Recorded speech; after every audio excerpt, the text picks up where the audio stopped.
Les mesures de confinement mises en place le gouvernement nous ont amené à prendre des dispositions particulières pour le service bus RTCA.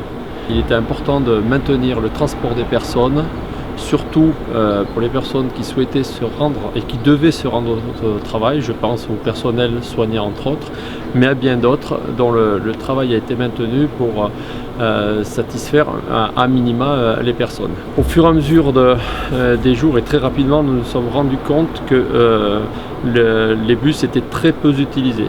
De 4000 personnes par jour, nous sommes passés à 100 personnes, ce qui veut dire clairement que le confinement était bien réel.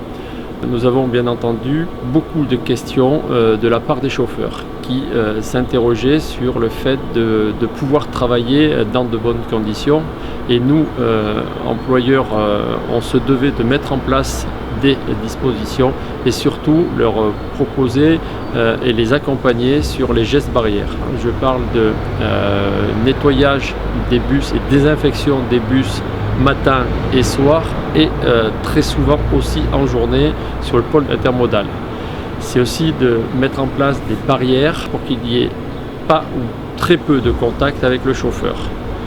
Ce qui nous a amené aussi à mettre en place une gratuité pour éviter les échanges de monnaie et garder une certaine distance.